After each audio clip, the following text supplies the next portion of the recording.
Hoy trabajaremos las diferentes expresiones matemáticas que son necesarias para predecir los cambios, por ejemplo, en la temperatura de ebullición, en el punto de congelación, matemáticas que son necesarias para predecir los cambios, por ejemplo, en la temperatura de ebullición, en el punto de congelación, o en la presión de vapor o en la presión osmótica.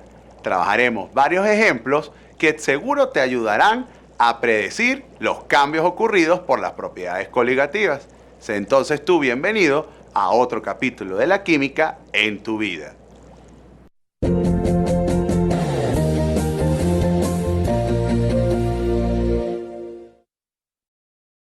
Veamos la primera aplicación. Se prepara una muestra de 50 mililitros de una solución acuosa que contiene 1,08 gramos de una proteína del plasma sanguíneo, que se llama ceroalbumina. La disolución tiene una presión osmótica de 5,85 milímetros de mercurio a 298 grados Kelvin. ¿Cuál es la masa molar de esta albumina? Veamos. Como estamos hablando de la presión osmótica, tenemos que trabajar mejor en atmósferas. Entonces, primero tenemos que hacer una transformación de milímetros de mercurio a una atmósfera. Entonces, 5,85 milímetros de mercurio entre 760 milímetros de mercurio nos da que hay 7,70 por 10 a la menos 3 atmósferas.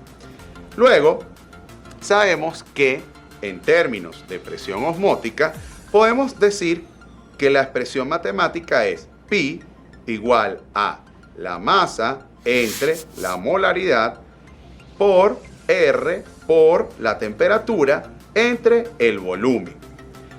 ¿Por qué M entre el peso molecular? Porque eso es el número de moles. Entonces, como me están pidiendo la masa molar, hacemos el despeje. Y nos queda que la masa molar es igual a la masa por la constante R por la temperatura entre la presión osmótica por el volumen. Entonces, haciendo las sustituciones pertinentes y cuidando que todas las unidades estén de igual forma escritas, podemos decir que la masa es de 1,08 gramos por la constante R, que es de 0,08206 atmósferas litros sobre mol grado Kelvin, por la temperatura, que nos dicen que es de 298 grados Kelvin, entre 7,70 por 10 a la menos 3 atmósferas, por el volumen, que en este caso los 50 mililitros los estoy llevando a litros, y nos quedaría 0,05 litros. Haciendo esto en la calculadora, nos resuelve que el peso molecular de la albumina es de... Veamos otro ejemplo.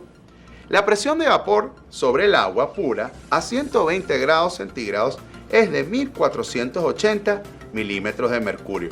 Si se sigue la ley de Raoult, ¿qué fracción de etilenglicol debe agregarse al agua para reducir la presión de vapor de este solvente a 760 milímetros de mercurio? Del soluto de etilenglicol no hay datos. Conocemos que el solvente es el agua y que la presión de este solvente es de 1480 milímetros de mercurio. La solución que deseamos que obtenga esa presión es de 760 milímetros de mercurio. La variación de presión de vapor es igual a la presión de vapor del solvente puro por la fracción molar del soluto. Ahora, esa variación de presión la podemos calcular como presión de vapor del solvente puro menos la presión de vapor ya de la solución. Igual entonces quedaría la presión de vapor del solvente puro por la fracción molar.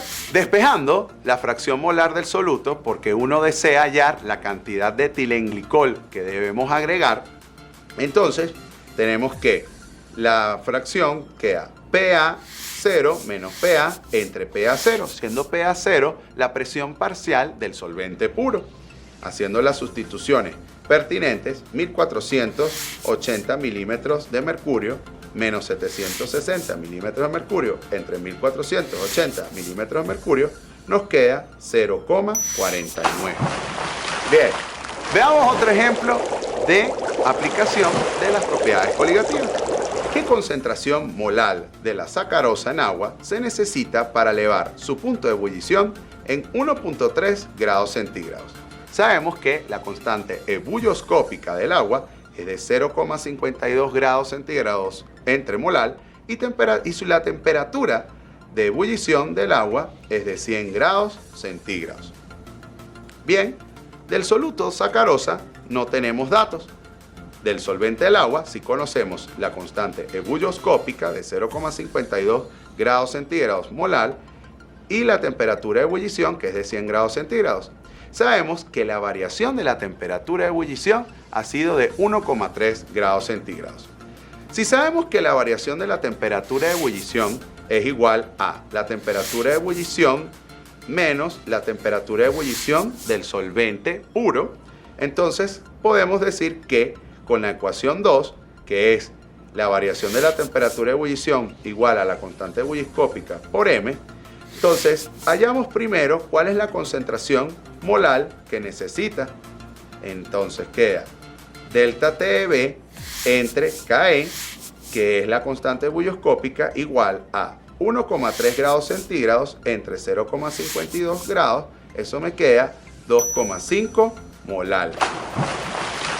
Veamos otro ejemplo.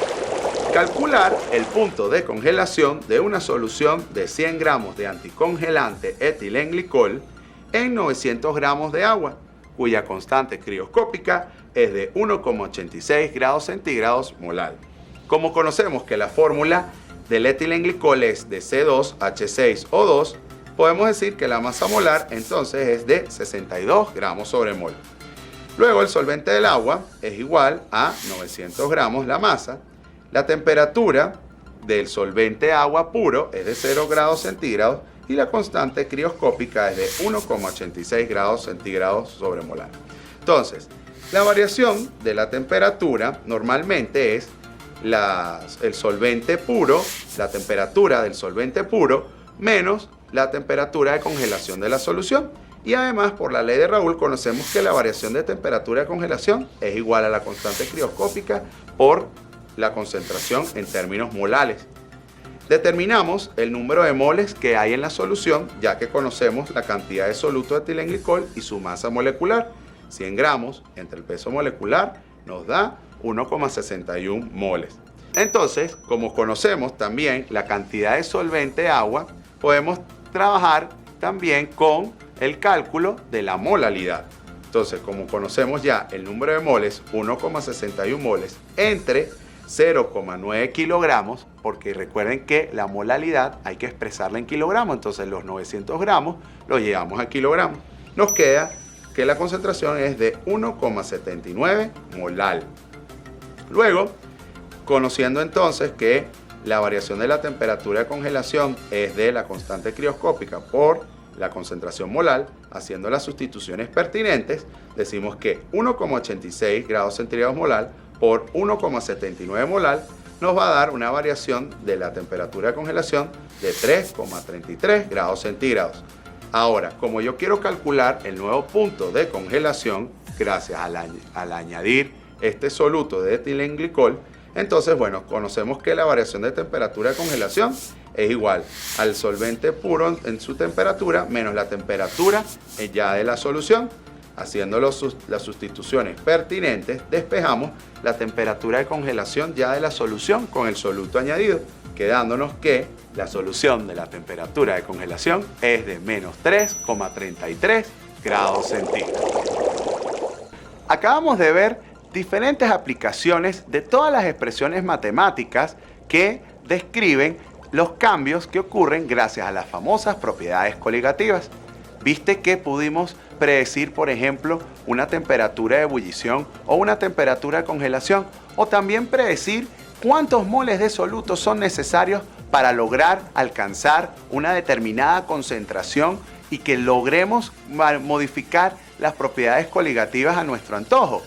Bueno, entonces, fíjate que las aplicaciones en nuestro día a día nos lleva a cálculos matemáticos y a leyes que modifican diferentes propiedades de la química.